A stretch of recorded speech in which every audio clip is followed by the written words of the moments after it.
on. We're just going live. Okay. On.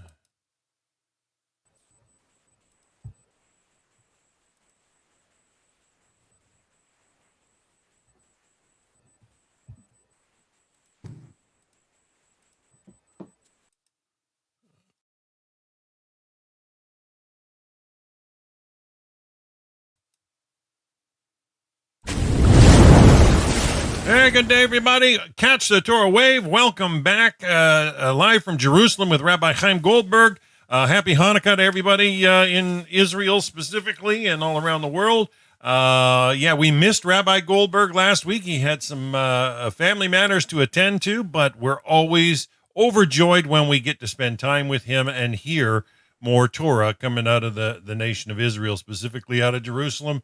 Let's just jump right in. We're joined by many people in the Zoom room, as always, from all around the planet. But let's just see how the rabbi's doing. Rabbi Goldberg, you're live on the air. I'm going to turn it over to you, and let's just see. Who do we got with us? We got our friend Linda Allen. We got Jack. We got Bart, Travis, and Angelica, as always. Lara, and my friend Timothy from Canada as well, and Angela and Mike McConaughey in the UK. But Rabbi Goldberg, it's your class. Good evening, everybody. Good evening. First of all, I apologize for last week. We had this family occasion, and it's just continued, but with good things. And hopefully, I'm blessing everybody to have also good reasons why to miss this class. So I'm apologizing for that. Except for that, I want to wish all of us a very happy Hanukkah. It's a great day, also a great days. I will start with this. For example, you know that in the Christian world, they are celebrating Sunday. In the Muslim world, they are celebrating Friday, right? In the Hebrew world, in the Hebrew Bible, we are celebrating Shabbat, the seventh day. And now, why the Christian world are celebrating Shabbat? Because they believe that the Messiah already came. Therefore, they can celebrate the 8th day, Sunday. Okay, after Shabbat, Messiah came. This is it. We finished the 7 days of the world, and we can celebrate the next day. The Muslim world is the vice versa way. They think that we didn't came to the 7th day. We don't have freedom to choose anything, freedom of choice. Therefore, they're celebrating Friday. The Hebrew nation is doing differently. Why I'm saying this? Because how many days do we celebrate Hanukkah? 8 days. Because Hanukkah is one of the holidays, or especially a holiday that is related to the end of the days of today. So let me explain this a bit, okay? Now since Hanukkah is not being allowed to be written down. It's not in the scripture of the Hebrew Bible. You won't find it in the Hebrew Bible because it's not allowed to be written down, Hanukkah. So we must learn it in the oral way. So I'm going to speak tonight, and I'm going to do stations. And if something is unclear, please ask me, okay? Don't hesitate, please ask me. Because we're going to understand what is Hanukkah, or what exactly we are celebrating, and why it's an 8-day thing, and not only a 7-day. Why is it related to the days of the Messiah of today? Okay, what are we going to gain from this? Let me start with a short story. Okay, let's say that, there are countries in the north where they have for a part of the year, they have only the sun. 24 hours a day for a few months, they have only the sun. And there are also, for a few months, they have only the darkness. They don't see any sun. And there is also something like 2 months between the periods of the winter and the summer that they don't see the sun on one side, but it's not very darkness. It's not the light. It's not the night on the other side. It's something in the middle. the sun already went to sunset, and the light is a bit less than normal because you don't see the sun. On the other side, it's not really dark, like, in the middle of the night. Let's take, for example, someone that is a young child that was held inside the basement for 15, 16, 17 years. He never went out from the basement. Okay, he never knew that there is something there outside. And when he was in this part of the basement, they told him that there is a daylight and a night. This is what they told him. And then they're releasing him in the period of time when he's 16 years old, 17 years old, and the period of time that in the middle time, that he can see on one side a bit of light, on the other side, he doesn't see the sun. At this period of time, at this 2 months period of time, he thinks that this is the light that they're speaking about. He never saw in his life the sun. He sees that it's a bit of a light, and he thinks this is daylight, and then it's dark for a few months, and they're taking him back. So he never saw in his life the sun. Why I'm saying this? Now, let's go to the period of Israel. We're speaking now about 3,600 years ago, when the Hebrew nation, almost 3,800 years ago, they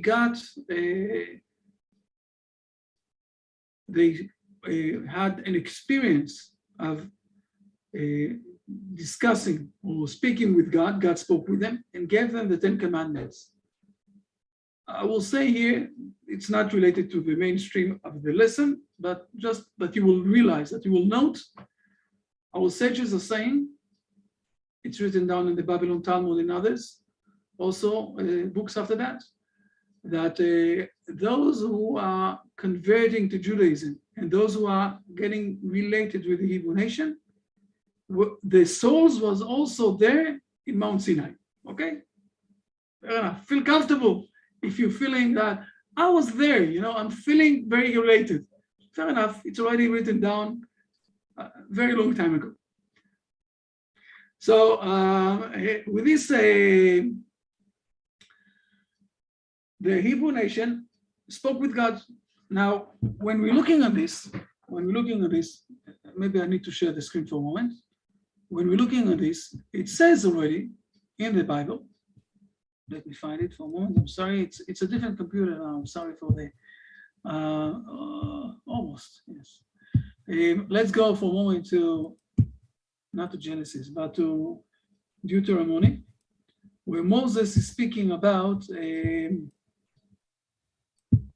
think it's here. Let's see if I'm correct. You know what, I will find it. Leave this alone.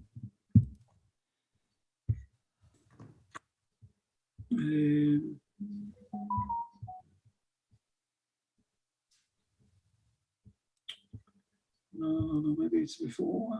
I'm sorry. I'm going to do, because of the timing, I'm going to do it a bit faster.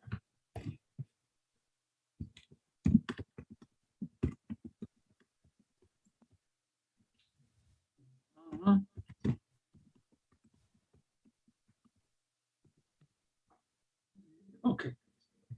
Fine.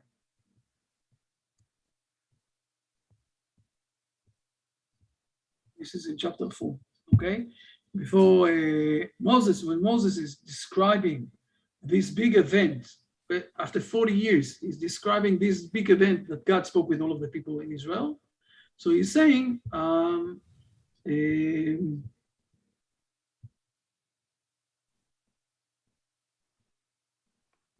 please read the verse number 9 and 10.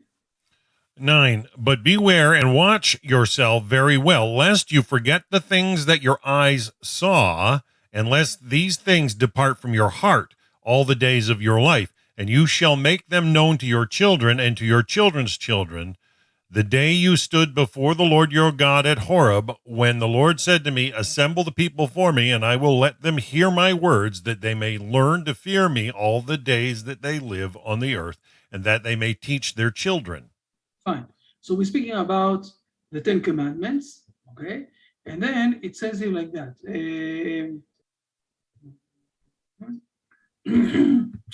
No, it's not moving. Okay.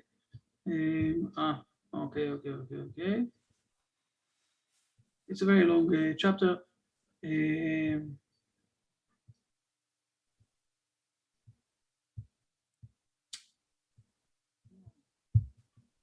Why did I lost it again?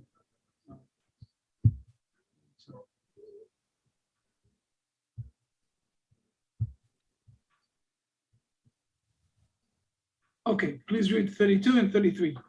32. For ask now regarding the early days that were before you, since the day that God created man upon the earth, and from one end of the heavens to the other end of the heavens, whether there was anything like this great thing, or was the likes of it heard? Did ever a people hear God's voice speaking out of the midst of the fire, as you have heard and lived? We're saying here something that never happened. I'm not speaking about today that you have the Christian world who is saying, yeah, but God also spoke with Jesus. Or say to the Muslim world where they're saying, yeah, but God also spoke with Muhammad. Okay? Those people came very far after the Hebrew nation declared that they spoke with God who created this world. And no one ever thought or spoke about this thing. Now, do you know what is happening when you have, from here, we're starting a period of time of almost 1,200, 400 years that we have prophecy and prophets who are walking in the land of Israel. And you can find also in the Kings and other books in the Hebrew Bible that other nations came to see this miracle of people who are speaking with God, prophets. This is what we have. And do you know what is happening when you have the sun in the sky? You can't see the stars, right? You can't see them. There are stars. We all know today that with everything that the world is turning around and the world is turning around the sun and everything else, that you have stars all over the world. When you're going outside from the globe and you're looking, okay, and everything there, you can see that the stars are everywhere. But when the sun is, astonishing and great at heaven, so you can't see any stars at all.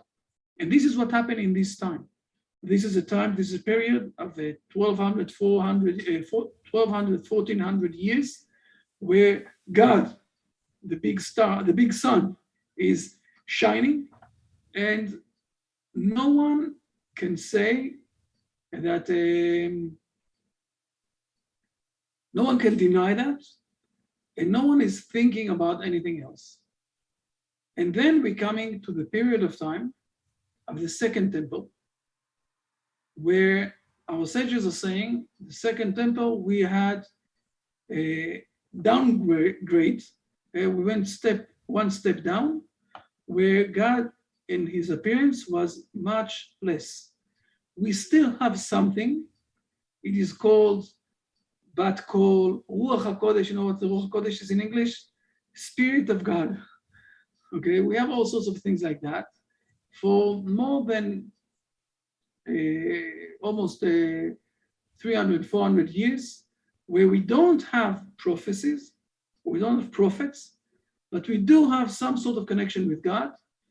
It's like the time that the sun is setting down, and it's not full darkness yet.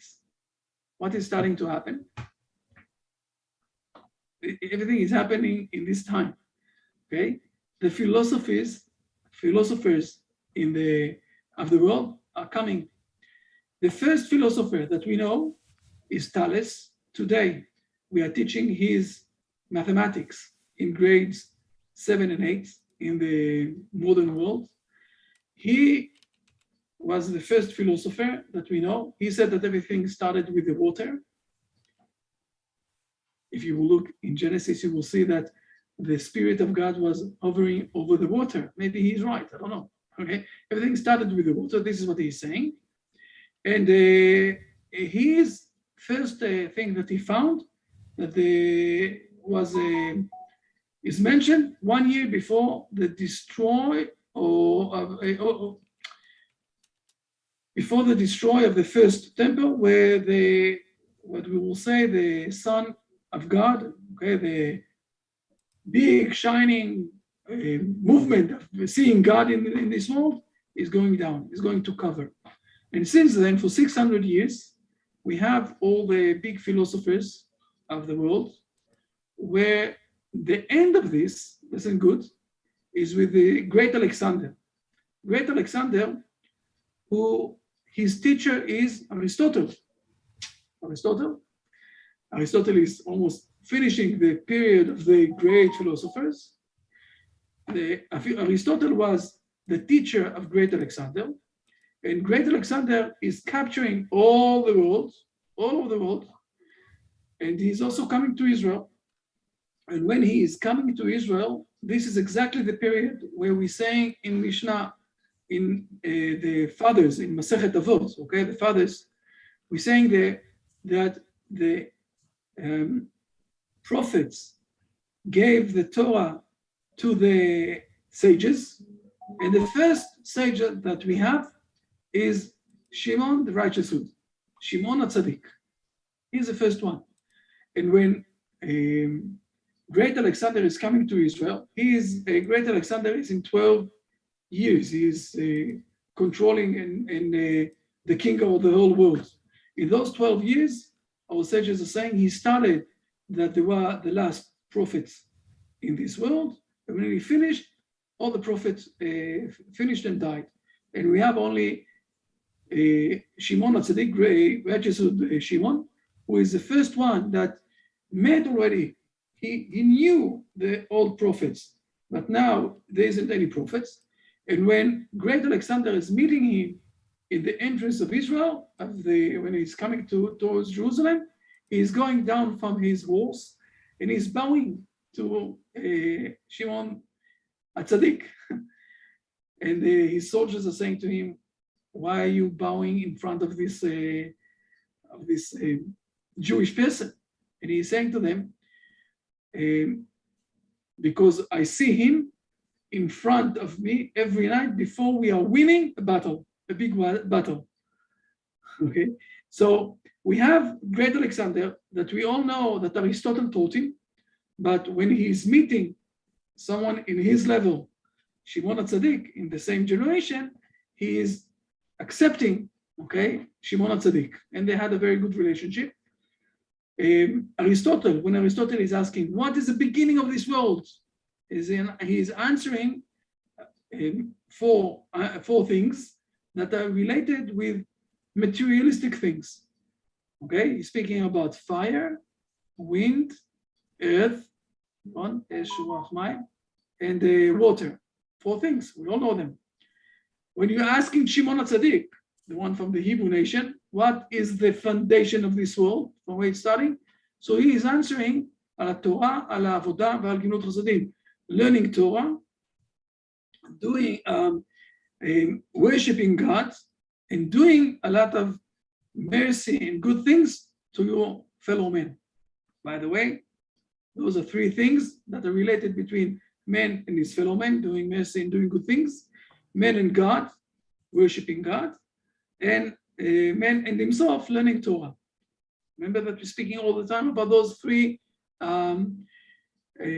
realms, 3 things, this triangle that we're speaking all the time. So we see here 2 main ways how to look on this world. Now, what is the main problem of the Greeks with the philosophy world? They came to this world, they woke up to this world at the time that God closed down himself. He did a sunset. He stopped bringing all the prophets and the prophecy. And when God is going down, the stars are starting to blink. What is stars? Okay, the mind. People are saying to themselves, okay, from now on, we have no other way to adjust the world and to understand things. Let's start ask questions. And a lot of questions are starting to be asked. There is God. Don't forget, he did the sunset. He went down. There is no more prophets, okay? There is God. What is God? What is the purpose of life for human being? The main thing that is happening with the philosophers, where God decided to go down from the stage of the world, the philosophers think that this is the most highest thing that you have today in the world, the brain, the knowledge, the understanding that you can bring. Human being is something very amazing. And they don't know that there is also prophets. We have a say of the rabbi of Aristotle, the teacher of Aristotle was Plato. And Plato says that he doesn't know. In our tradition, we know that he met Jeremiah it was Plato who met Jeremiah. I think it was him who met Jeremiah the prophet. I don't think it's going good with the years. We had one of the big philosophers who met Jeremiah in Egypt. Okay, and he said, we have a state like that. He said, I don't know if there is prophets. I know that there is some sort of a wisdom of people who are saying that they are prophets. I can't adjust it. I can't define it. Maybe there is, but it's something that I can't understand. Plato said it. And the reason is very simple, because prophecy is something between man and God. It's not something that you can measure in the simple way of the science. It's a bit reminding us psychologist. We all know that the psychologist is something that it's not really scientific thing. On the other side, it is scientific, because it's hard to say that it is a scientific thing, because it's very personal. It's what is happening in my inside. How can you prove it? So something there is in the middle. In a moment, we'll go back to the psychologist, what happened, why we came to this stage. So in those days, we were speaking about something like 600 years, where God did the sunset on one side. He's closing himself, you can't see him. On the other side, it's not really full darkness. And in those days, the stars are starting to blink. A lot of philosophers. Now we need to realize what is the difference, and this is the main point of this lesson of today. If you're catching only till now, I just said a bit of history. You can check this up. Everything is correct and everything is fine. But now I want to explain something very important, and then we will realize what happened when Immanuel Kant came 300 years ago and what is happening since then. When every one of us have a very big gift, very big blessing of the knowledge. Enough. We have knowledge, we have brain, thank God, and we can think about things and everything is fine. But let's go, for example, that I want to search and to understand this clock that I'm holding in front of my hand, okay? So I'm taking this clock. I'm not someone that knows how to build it and to operate all of these things. But I can think about the clock, and I have a lot of ideas. And I can say to myself a lot of things about this clock, about the size, how exactly it's working inside, to search it and everything else. But if you're thinking about the subtext of what is happening, I am judging the clock. My brain is judging the clock. My knowledge is judging the clock. And I'm a bit above the clock. I'm deciding what exactly to say about the clock and what exactly is the clock. I can build up a clock. Maybe I'm specific, don't know how to do this, but human did it. So everything that I'm working with my brain, the subtext is that I'm the master, and this one is only underneath me. I'm managing to understand this. I'm deciding exactly how to do it and what it is. Let's go one step ahead. When I'm starting to ask about God, think about this for a moment. When you're doing this theology that came when God decided to disappear, to do sunset, to not to speak anymore with the prophets. So a very big, I will say, way of thoughts started with the theology and starting to investigate who is God, what is happening with him. But the subtext of this is, I know, I'm a person, I can think about, with all of the respect, if I believe that he exists, he will exist. If not, it's not. And also, when I believe that he exists, I will decide to define him and what he is and what he's not. Who is the most important thing here? Me and my brain and my ideas and everything else. It's a bit ridiculous, but this is exactly what is happening. Now, I understand what happened to the philosophers who started with this, because God stopped speaking with people. Here, we don't have any prophets that will speak with them and will give them the experience of God, like we saw in a moment ago in the verses in the Deuteronomy. So those people decided that the main way of thoughts and everything that we have is everything starting with the structure of the brain and exactly how we have, I will say, the exact way of thinking. Now, I'm admiring those people because think for a moment, they managed to create the device that now is speaking with you in all over the world. Okay, we have people in the United States, we have people in Canada, we have people in Europe, we have people in England, we have people from all over the world. It's amazing. Think what our brain managed to invent. But with all of the respect, it is a very closed world.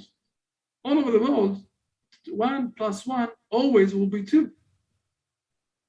And never mind if you are a Jewish person, if you are an Arabic person, if you are living here or living there. 1 and 1 is always will be 2. This is the only answer that we have. If you will think about this for a moment, 1 and 1 are 2 without any part of imagination inside. Okay, always 1 and 1 are 2 because when you're putting them together, they are 2. You didn't put anything new in this formula that you said now. Okay, you can't think for a moment on a situation that husband and wife is a family that will have much more than 2.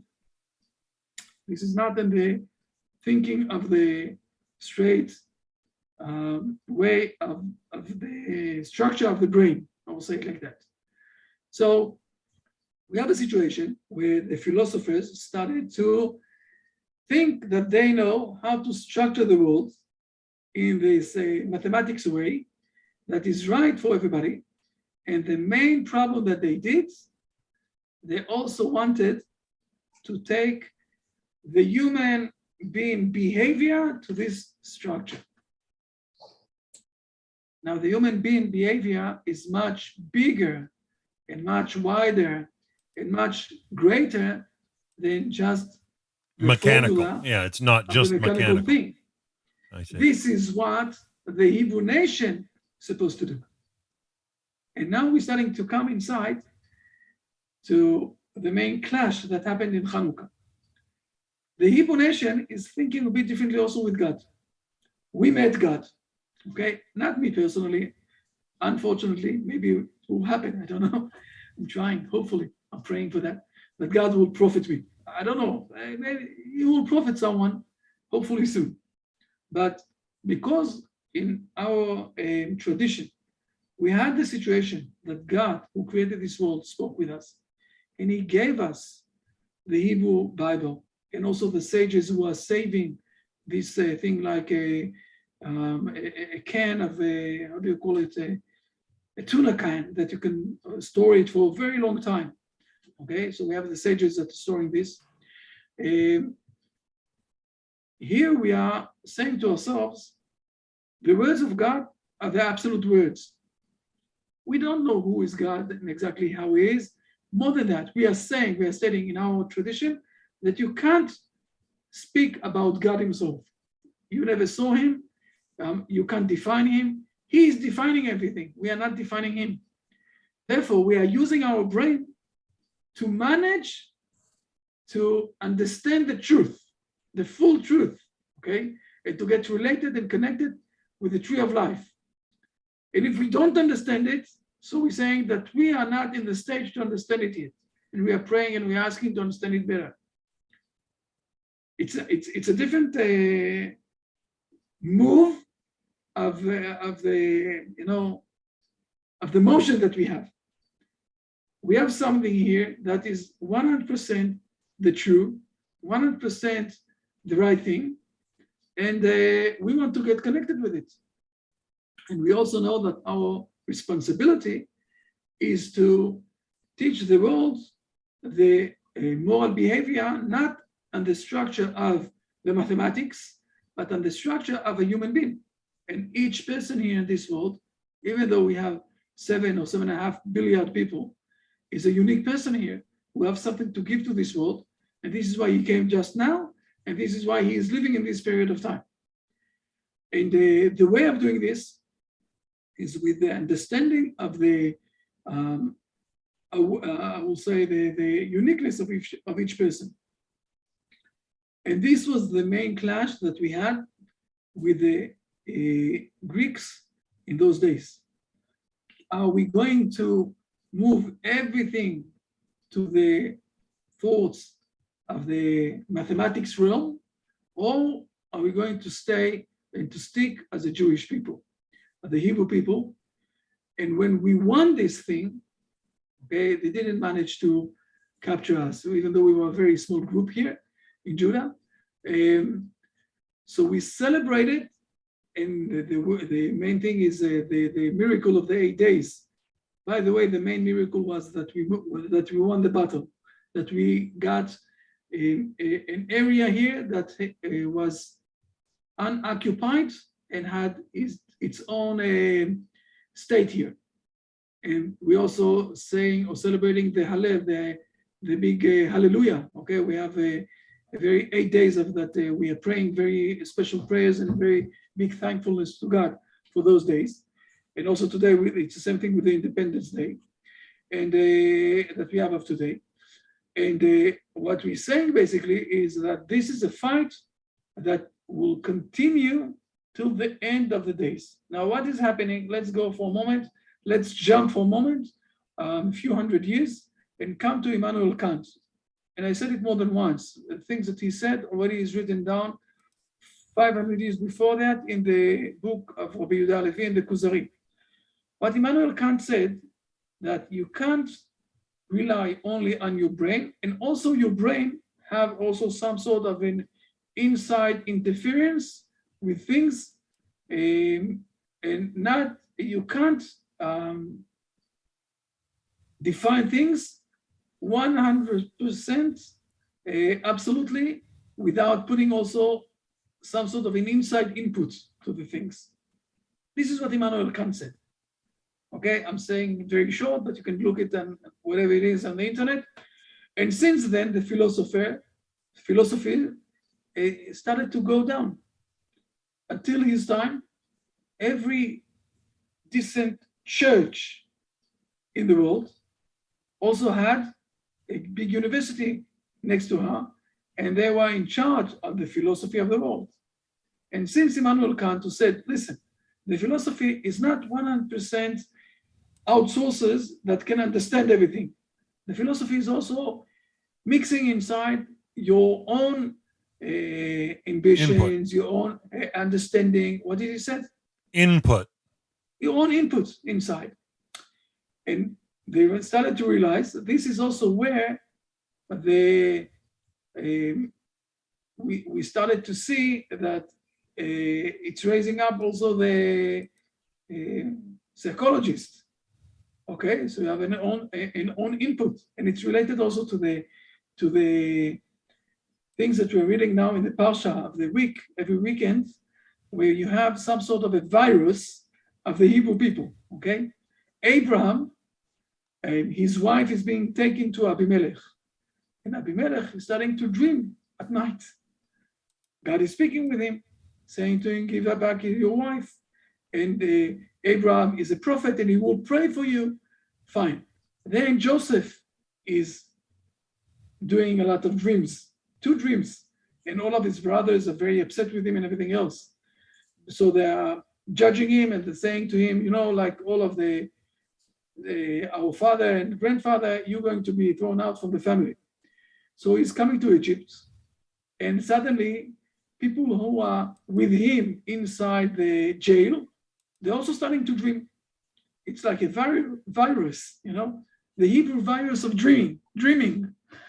And after that dreaming, one of them is being, the king is killing him, and the other one is king is taking him back. And 2 years later, the king is starting to dream.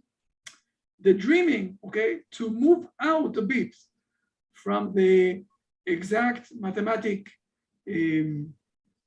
formulas, the dreaming, the imagination, this is the first step of the prophecy. This is also the book of the Kuzari is studying.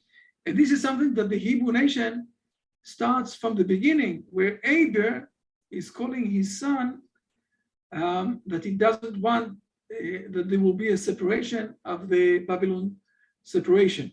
He's calling him, we have in Aber, we have 2 kids, and one of them is Pele, right, exactly, sorry, Pele, I don't want that, I have a dream that we will manage to get together back, all of us together. So the dreaming that we have in the Hebrew nation is a bit like a virus that is going around from people from one step to another. And suddenly, when the Immanuel Kant is coming to this world and saying that the philosophy way of thought is a very big one, a very good one, but it have also its own inside interference also from everyone. And by the way, it's very logic, because if the philosophy was 100% true, so all the philosophers were supposed to think the same thing. But we know today that there is a very large way of thinking in the philosophy way. So this is basically the main, I will say, fight, or the main discussion that we had in Hanukkah. Are we saying that the most important thing is a human being with his mind, with his knowledge, and he can judge everything, even God? Or are we saying, no. The mind that the person, that the human get, the human spices got here, it's very important, and we need to use it, and we can't go against, I will say, it can't go against the Bible, or the spiritual Bible can't go against the science that we have in those days. On the other side, the mind is only the lower level that we have. We have a higher level, and the higher level is also getting related and connected with God, who created this world. He can't be judged by the brain of the man. And therefore, in the way of, I will say, the moral way of life is related with the way that God is showing us. Now we're starting also to understand why we're lighting candles, because this is a time where, and why we're doing this also on the timing of the day, between the day and night, because this was it's expressing the time in history that we had, and it's also expressing that today we're in a time that we have a small lights of people that are lighting the darkness, and we don't yet have the big thing.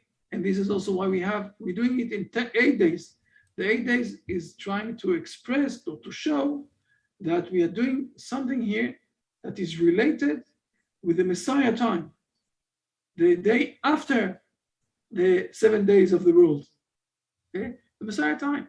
Because only in the Messiah time, we will manage to realize, when prophecy will come back, how much today we are in a small light of candles. So it's a very nice thing, but still it's with much more a profound understanding of the big fight that we had. questions. What do you want to say? When the dog is so shocked, everything is fine. Yes, not things here. Yes, Travis. Okay. Yoel 3:1 states that old men will dream dreams and young men will see visions, as you're talking about, and you brought up dreams and how it's going to happen. So my question is, when will this happen? Before the coming of Mashiach or after his coming, when we will see dreams? It will happen before, and it said Is this at a time of prophecy for it to return? Is that what it's talking it's a beginning. About? It's a very good question. It's a beginning. Nice that you should just put it up. It's if you will put the verse for a moment. Let's see it again in the chat. You did it right. Joel is saying three things, not one. Okay. Joel is saying there are three things there. We have the people who are dreaming. We have the people who are. Just a moment. Why do I say it so? Oh, it is. We have people who are dreaming. Okay. Those who are seeing the vision, and those you didn't brought all of this, and those who are having the prophecy. Okay. And it's basically our sages are saying that it will be the oldest people, okay, who will dream dreams. This is only the beginning of the prophecy. The middle people will have vision. It's a much higher way of prophecy. And the youngest kids will also have prophecies. So it says it will be in a stage how the prophecy will come back. We are waiting for that, okay? It didn't come yet. If someone is saying to you that he have prophecy, so most probably he's supposed to go to places, some sort of a hospital that is not really not for psychiatric. Yeah. You said it. Is the fact this talking about three different age groups, three different generations? It's talking about in how those generations are comprehending how they will accept the truth. Yes. Some can hear it. Us elders, we hear it from the rabbis. We believe. So we can believe our dreams. Whereas the young people today, if you don't show it to them, put it in writing, they can't believe it. So is that what it's talking about? The way that the generations look at things in their youth and their wisdom? Exactly. And also by giving the prophecy, but the full prophecy will be for the youngest, for the continuous of the generation, while the small prophecy, only dreams and things like that. Let's not forget, Joseph is dreaming a dream that he will be a king, and this is what is happening. So it's a dream that is a half prophecy. So there are stages of the prophecy, and the oldest are going to have the prophecies in the most lowest way, and the youngest are going to have the prophecies in the most highest level. Okay. Okay. Amazing. Understand that. Thank you, Rabbi. This is Hanukkah. This is more or less the explanation of Hanukkah. If there are more questions or more things that you want to know, if not, I will say a few more words. Yes. Not everybody together. You can go one by one. I just wanted to let you know, I may look different next week. Are you going to take You're down your beard? Shave the beard? Well, I don't know if I'm going to shave it. I'm going to have to trim it because I can't work anymore without pulling it out. My work is getting in the way of my work a little bit, so I don't want to fight that. So I'll probably trim it. As long as you're managing with your wife, we don't care. I have a daughter and grandchildren that never seen my face that want to. Show them the pictures when you small. Yeah, I did. I showed them all my pictures. I don't want to take it all the way off, but my grandbabies are hounding me too. So I don't know. You know how it is, Rabbi. It's hard to give up something you work so hard with and you pray so hard for. So, but anyway, I might not. Anyway, I happy Hanukkah too. I mean, I wish I would be in Israel for it, for the celebrations and for the glory that's coming this year, Rabbi. Unfortunately, we have a situation where the coronavirus is coming back. We don't know exactly. Shut down the borders. I seen it. Omicron. Y'all are locked down again. Yeah, something there is unclear, and we need to pray and to ask God that it will be okay. Everything will be okay for everybody, not only for Israel, but yes, in Israel they closed the borders again, and it's a bit of a shame that we have for the last 2 years almost nothing of No tourism. Since we have brought up the new the variant that shut things down, we keep looking to vaccines, to man, to science to save us. But now, didn't Phinehas save Israel from a plague by taking action and stopping the sin? And did not Aaron have to take action and run into the midst with the incense to stop the plague? And so, isn't there going to need some kind of godly action going to have to happen? Some kind of righteous action. I will try to exact you a bit more. Okay. Right, because when you look into the plagues of the past, there was always action by righteous people to stop them. Yes, but let me a bit more exact, please. Okay. Okay, I want your thoughts on it. That's why I asked. You're speaking about the days that God's appearance was very loud and clear. Okay, the sun was in heaven and everybody saw it. Every time that the Hebrew people in the desert did some sort of mistake, God appeared in front of them with the coming inside to the tabernacle, and he was there. And in those days, we had much more, I will say, clear interference of righteoushood, who did so all sorts of ideas, also all sorts of things. But since the time that we came inside to the Israel land, to the Hebrew land, and of course, in the time that God decided to do the sunset, that he is not appearing in front of us, we must do two things. One is to go with the science and the doctors. And the other thing is to pray. We can't say that I'm not doing anything with the science because I don't know what.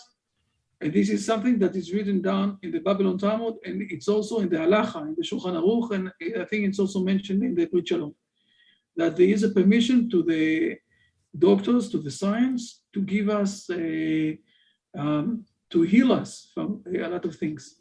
So we need to pray. And in the Brit Olam book, the prayer book, we have also a special prayer when you're going to a surgery or you need to go to an appointment to the doctor. You can find it there also. There's a special prayer for that God will give him the right ideas, and God will be with his hands to help us. On one side, we are relying on the science. We're not saying that we don't agree with the science. On the other side, we're praying to God that he will give us the knowledge to do it in the right way. And you can't compare the science that the Maimonides, who was a great doctor, okay, or the science that was in Galileo's time, in the philosopher's time, and the science that we have today, that is much more continuous. So on one side, we must rely on the science. On the other side, we also must pray. When God will come and show himself in front of us, and we will have also the prophets, they will guide us in the right way, also in a moral way. But we are not in this stage yet. Therefore, we need to have those two things. We can't rely only on science. We need to pray.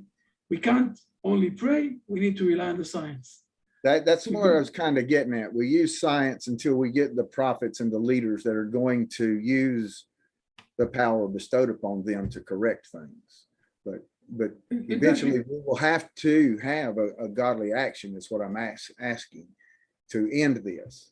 We keep I think that he is already speaking. God is already speaking with us by putting this coronavirus to this world. And you know that there are places that it's really horrible what is going now, in the last 2 years and everything else. I think that God is already speaking with us. You know, I don't think so. I think you're correct. And I look at the places where out in the world where it's the worst and where they're getting the hardest hit, and this new variant out of Africa, that's out of the land of Ham, right? They were sent to the south, to the southern part hemisphere, where Japheth went north. And then we look at these countries that have beat down Israel and through over the time, Rome and Greece and all of these nations, and they're getting hit harder than everybody else. When you look out here, it's what it appears to be when you look into the international community. If we just look at each of us, look at our own nation, then we don't see the big picture. But if you look out and you see all the nations that have accosted Israel, and they're the ones being hit the hardest. I'm seeing a lot of work out there. I will answer you like that. Okay, we need to be a bit careful. I can that's see what what I'm you're saying. saying. I can see what you're saying. It's reasonable. It's a one way to look at this, but I can't put the stempel and say this is the exact thing. Exactly. I know we we don't can't. have the prophecy yet. We didn't spoke, or God is not speaking with us to tell us exactly when we will have a prophet. Right. He will speak, loud and clear. And today it's not a problem. When he will speak, everybody will hear him, and he will say, "God said to me that this is why, and this is how, and this is everything else." Right. And we need to be a bit careful today because we don't have the prophecy. So I understand what you're saying in a moment, Lara. I understand what you're saying, but we need to be a bit careful today.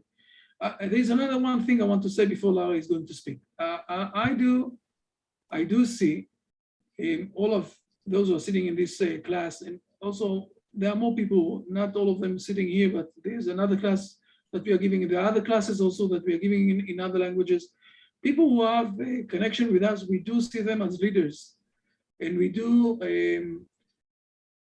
feel comfortable and confidence when they are organizing, meetings with others and teaching and all of those things. And we spoke about this 2 weeks ago. One of the most important things of the Noahide movement of the world is to realize that when you have relation and connection with rabbis, and especially in rabbis from Israel, so you can also go to your friends and feel comfortable and confident to speak with them and to do with them things and to ask questions. And when you don't have answer,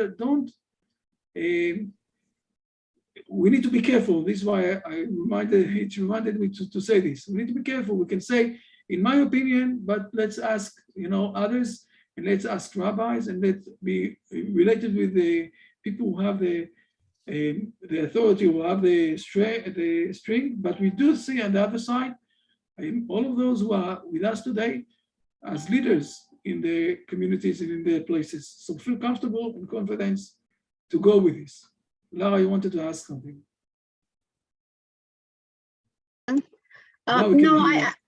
Thank you. I just, Jack asked the question in the chat room. I have the same question, actually. I wanted to bring that to your attention.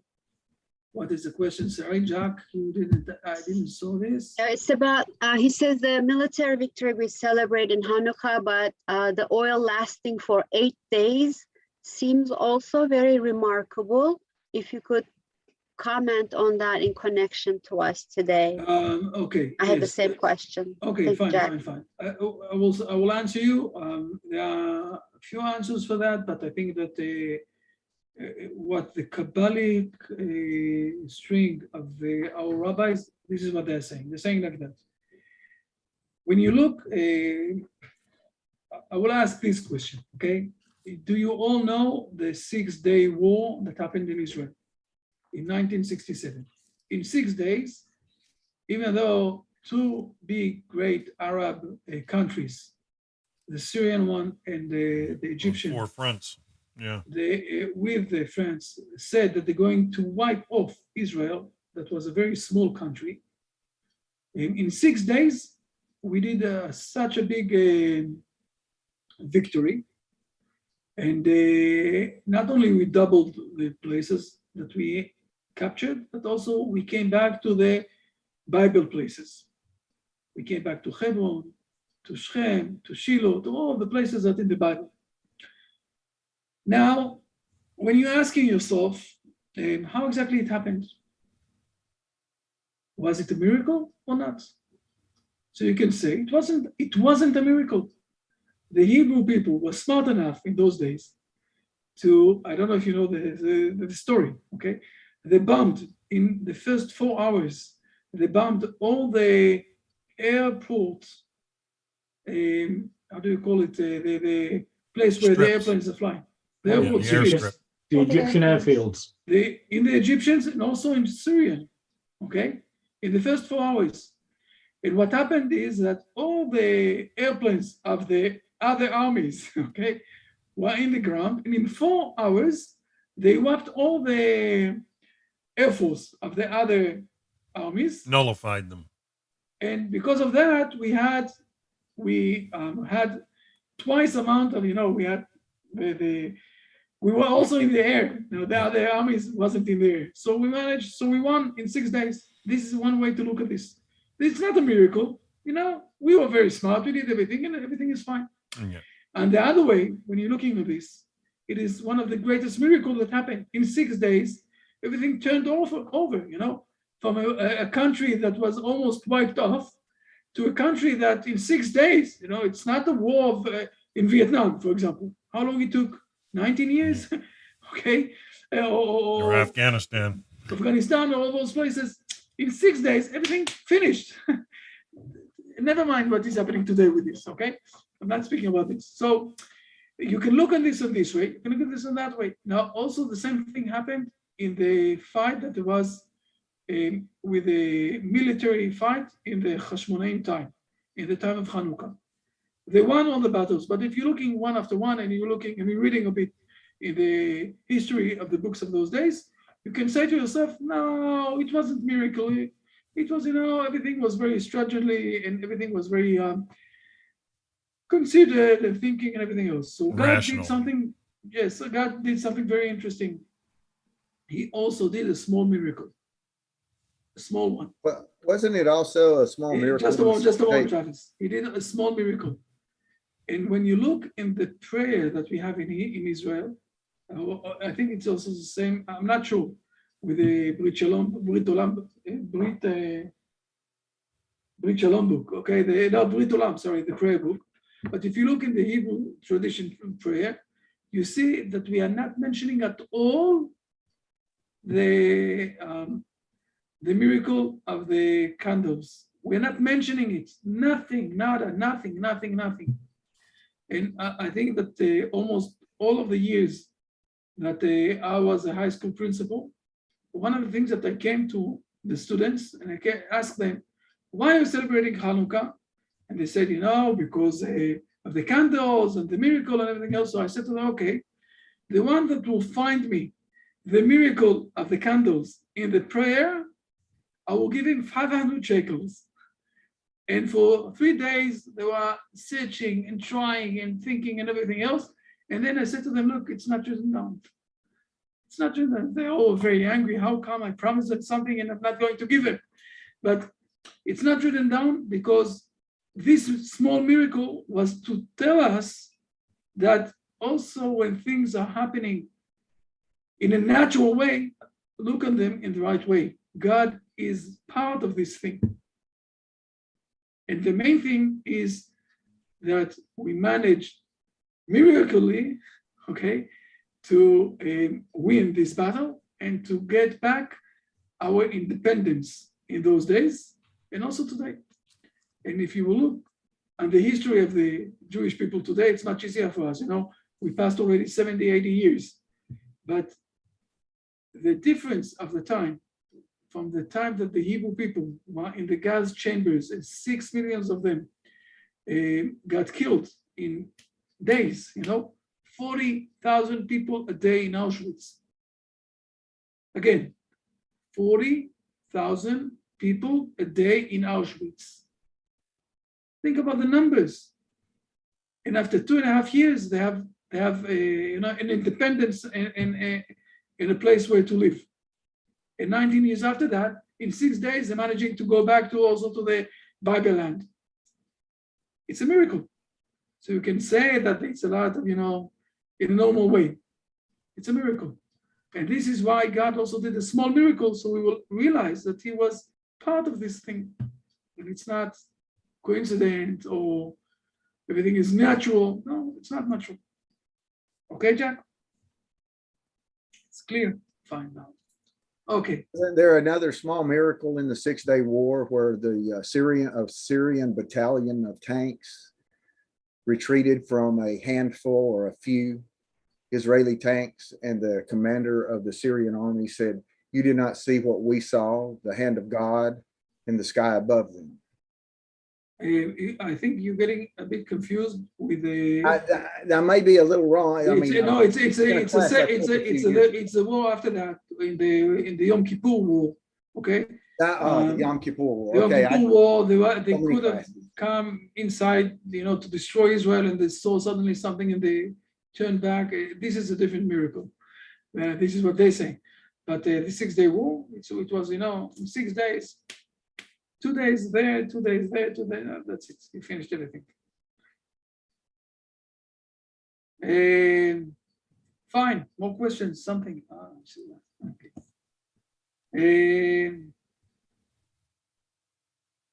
You can light the candles. Feel comfortable. Okay, lighting the candles every night. You can feel comfortable with this.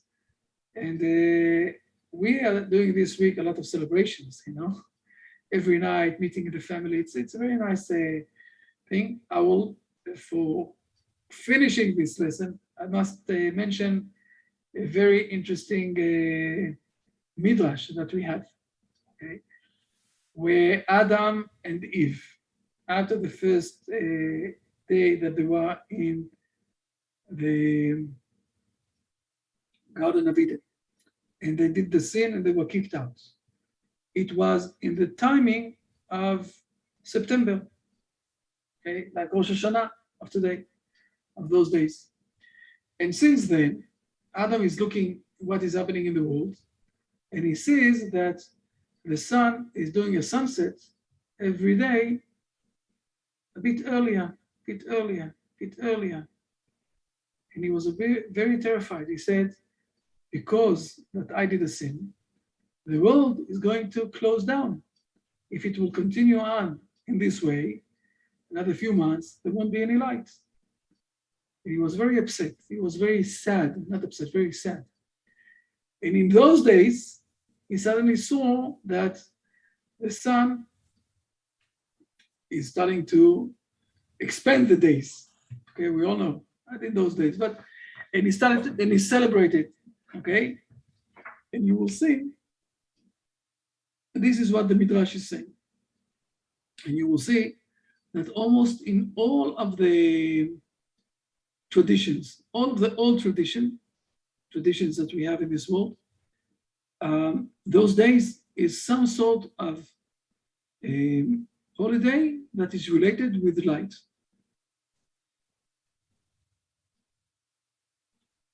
Because since, okay, Adam managed to realize that this is how the world is functioning, so those days are the days that he celebrated. And again, you will see all the traditions that we have in the world are doing some sort of a celebration that is related with small lights and something like that. Some are taking a full tree to their home and putting a lot of lights inside, all sorts of things, ideas. But in the Hebrew tradition, if you reminded Zechariah before, Travis, so you will see that the day of Hanukkah is being mentioned there. It's being mentioned in Zechariah. One of the days that in the second temple, this was the day that they started to worship God in the temple, in the second temple. And if you go backwards to the days that the Hebrew people were in the desert, so they started to organize the tabernacle, okay, the Mishkan, straight after Yom Kippurim, after the day of that God forgive them for the golden calf that they did, and they finished, according to the Midrash, in the day of Hanukkah. So we are celebrating this Hanukkah very, very, very long time ago already, from the day of the days of the desert to the days of the second temple, and then when we also managed to win the battle against the Greeks. Beautiful. Circle of things. Okay. Fine. Hopefully next week we will have a lesson. Sorry. Next week, sorry, what I'm saying next week. Next week we have a very big celebration with the Dan, close for a moment to the outside. Okay, yeah, you're muted. They can't hear you.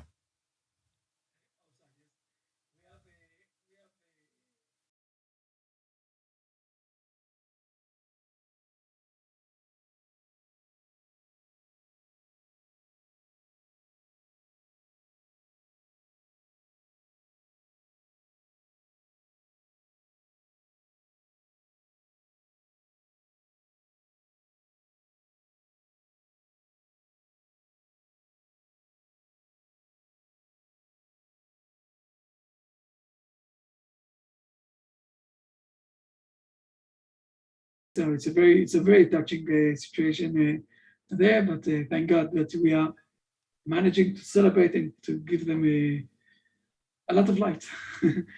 Well, we hope you have a wonderful, wonderful week there, Rabbi. We appreciate all the wonderful things you're sharing with us, and we value every moment. But folks, yeah, we're not going to be having a class next Sunday due to previous engagements for Rabbi. So we will be back in 2 weeks with Genesis class, and we'll probably be diving right back into Genesis at that point, right, Rabbi? Yes, we will go back to the Genesis. We have another things to do. Chapter 19. Yes. I owe you also some things, but I will say this in the beginning, and then we'll continue on with chapter 19 and everything else. Yes. Awesome, We're going to Sodom and Gomorrah. Be strong, all of you. Well, Rabbi, thank you so much, and it's always a joy to be with you. And like I said, have a wonderful, wonderful week there, and our prayers are with you, and we wish you well. And so we're going to sign out for today, folks. Have a wonderful, wonderful week, everybody. Happy Hanukkah, and we'll see you with this class in 2 weeks. 2 weeks. No, we won't be here next week. So have a wonderful, wonderful week, everybody. Thank you very much. Have a week and a lot of health and wealth to all of you.